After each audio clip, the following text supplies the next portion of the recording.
안녕하세요. 이번 시간에는 HLB 무상증자 신주가 들어왔을 때 권리 공매도를 하는 방법에 대해서 알아보도록 하겠습니다. 자, 먼저 주식 주문에 들어가 보면요. 기타 주문에 보면은 우리가 예전에 뭐 신주 인수권 주문 이런 것도 있었죠. 내려가서 보면은 권리 입고 예정 주식 매도 주문 0306이라는 거 있는데요. 이것을 클릭하면은 권리 공매도를 할 수 있는 창이 뜨게 됩니다. 자, 여기에서 제가 이전에 L생이랑 LB 둘 다 한 주씩 매수를 해놓은 적이 있잖아요. 무상증자 참여하기 위해서 그렇죠. 자, 그래서 매도 가능 잔고에 그 종목들에 대한 주식 수가, 무상 신주가 들어와 있는지를 보도록 하겠습니다. 자, 조회를 누르면은 이렇게 HLB랑 L생이 둘 다 입고 예정 수량으로 1주씩 들어와 있는 걸 볼 수 있겠습니다.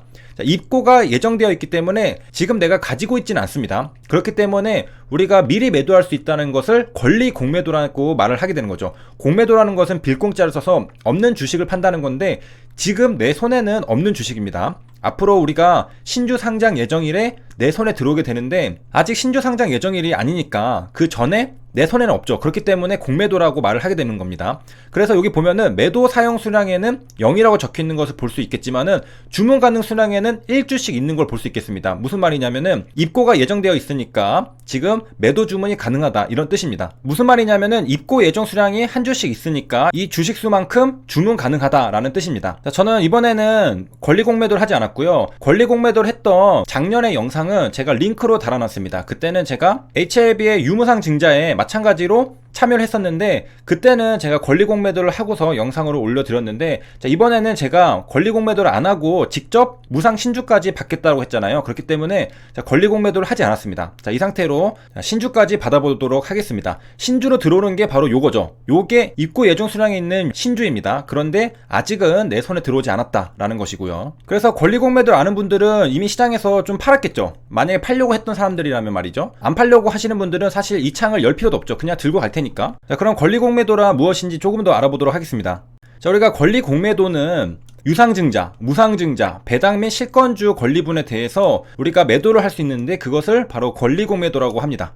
그러면 언제부터 할 수 있느냐? 상장일 이 영업일 전부터 매도가 가능합니다. 그럼 HLB는 상장일이 언제였느냐? HLB의 신주 상장 예정일은 2021년 4월 1일이었습니다. 4월 1일 이 영업일 전에 권리 공매도를 할 수 있다는 것이죠. 자, 그래서 증시 캘린더를 보면요. 4월 1일은 목요일이죠. 이 영업일 전이면은 30일, 30. 그래서 이 화요일 30일에 바로 권리 입고 예정 주식 매도 주문에 LB L생이 입고 예정 수량으로 뜨게 된 겁니다. 그러니까 이 영업일은 3월 30일. 마침 주주총회가 열리는 날이랑 같았던 거죠. 그래서 다들 주주총회에 관심이 많으셨을 텐데 이때 권리 공매도가 가능한 날이었습니다. 자, 그래서 권리 공매도에서 정리를 해보자면요. 유상증자나 무상증자 때 신주를 부여받은 투자자가 할 수 있는 게 권리 공매도입니다. 신주 상장일 이틀 전에 주식을 매도할 수 있는 권리인데 한국은 무차익 공매도는 원칙적으로 불허되어 있습니다. 가능하지가 않은데 그러니까 빌리지 않은 상태에서 매도는 불가능합니다. 하지만 무증 신주를 받을 경우에는 신주 배정이 확실하잖아요. 그러니까 내가 지금 내 손에 주식이 없더라도 권리 공매도를 칠 수가 있습니다. 그래서 개인 투자자 같은 경우에는 청약증권사에 매도 주문을 하면 된다. 키움증권을 가지고 계신 분들은 키움증권 방금 그 창에서 매도를 하실 수가 있겠습니다. 매도를 할 수 있다고 매도를 하라고 하는 건 아닙니다. 그래서 각자 판단에 따라서 매수하고 매도하고 할 수 있다는 것이고요. 권리 공매도와 관련해서 특수하고 재미있는 사례를 하나 보도록 하겠습니다. 대한전선인데요.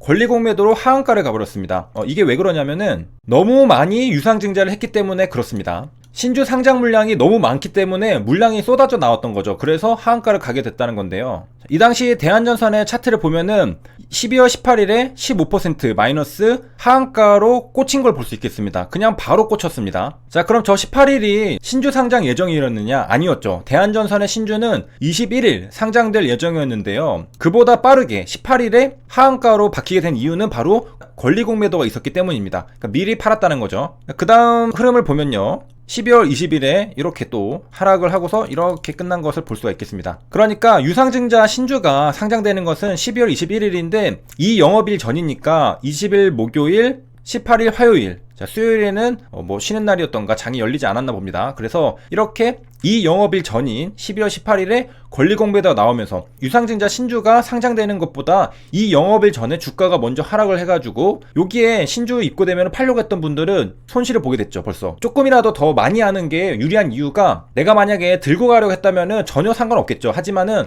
내가 상장되면은 팔려고 했다라면은 이틀 전에 팔 수가 있었는데 그거를 모르고서 12월 21일에 상장되니까 그때까지 기다렸다가 매도하려고 했던 분들은 이제 원래 생각했던 것보다 더 손실을 보게 된 겁니다. 원래 들고 가려 했던 분들은 뭐 상관없겠지만요. 자, 이런 걸 보면은 이제 아는 게 힘이다 라는 것을 알 수가 있겠고, 남들보다 조금 더 부지런하면은 조금 더 많이 할 수 있게 되고, 그런 것들이 조금씩은 더 유리하게 우리가 포지션을 가지고 갈 수 있게 그렇게 도와주게 됩니다. 그래서 대한전선 같은 경우에는 문제가 뭐였느냐, 상장되는 주식수가 너무 많았다. 8천만 주였습니다. 이게 얼마나 많았던 거냐면은 현재 발행 주식의 3배가 넘었습니다. HLB로 예를 들면은 5천만 주가 있는 상태였는데 유상증자를 해서 1억 5천만 주로 발행했다. 엄청나게 수량이 많잖아요. 그런 급이라고 보면 되겠습니다. 그러니까 상장되는 주식수가 너무 많았기 때문에 권리공매도가 나왔을 때 하한가로 바뀌게 되었다. 왜냐, 물량이 너무 많아서. 그래서 하한가 매도 잔량이 무려 1,000만 주 이상이었다. 이게 총 발행 주식수의 40% 가량이다, 이렇게 말한 거죠. 그러니까 상장되는 주식수가 8천만 주인데 발행 주식 총수의 3배가 되잖아요. 여기에서 1,000만 주가 하한가에 잔량으로 쌓였다는 거죠. 자, 그러면 이렇게 큰 물량을 누가 던졌느냐, 이 하한가 잔량의 상당수가 최근 유상증자 때 대표 주관사를 맡았던 하나대투증권이라는 게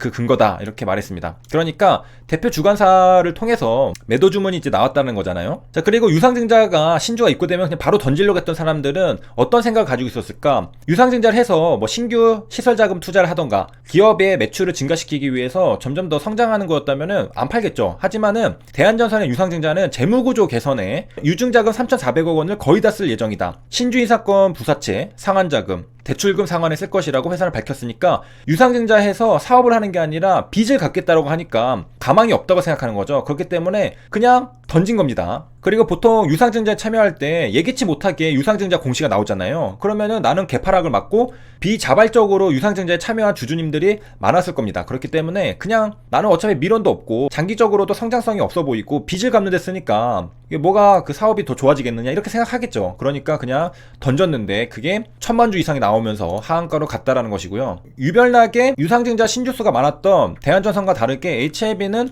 굉장히 양호한 모습이라고 볼 수 있겠습니다. 그래서 애초에 목적이 빚을 갚기 위한 게 아니었고 임상시험을 계속해서 해나가고 회사가 성장하기 위한 그러한 투자였기 때문에, 자, 그것은 2019년 당시 유상증자를 말하는 거죠. 이 당시를 말하는 거고, 지금은 이제 무상증자입니다. 이제 무상증자이기 때문에 특이했던 대한전선이랑은 굉장히 차이가 있다. 그래서 HLB는 보합에서 뭐 끝났다. 권리공매도 첫날에 대한전선 하한가 갔는데 HLB는 뭐 마이너스 0.5%에서 보합으로 마감을 했다, 이런 것까지 확인할 수 있었습니다. 자, 그래서 이제 권리공매도를 한번 정리를 해보면요, 자, 0306에서 조회 버튼을 누르면은 입고가 예정되어 있는 수량을 볼 수가 있겠고, 이게 내가 주문을 할 수가 있는 겁니다. 자, 그리고 여기도 무상증자에 대한 권리공매도란 무엇인가요? 누가 질문했네요. 권리공매도는 최근 무상증자를 받은 게 있는데 배정일 2일 전에 권리공매도 하는 게 좋을 것 같다는 말을 들었습니다. 자, 주식이 배정일에 떨어질 것 같아서 그런 말 하는 듯한데 정확히 뭐를 의미하는 거죠? 라고 물어봤습니다. 자, 이에 대해서 유상증자, 무상증자 이런 걸로 취득한 주식의 상장이 확정되어 결제가 가능한 경우에 하나요, 상장일로부터 이 영업일 전에 매도가 가능합니다. 그래서 신주 사장 예정일이 7월 20일이다. 그러면은 이 영업일 전인 7월 18일부터 매도가 가능합니다.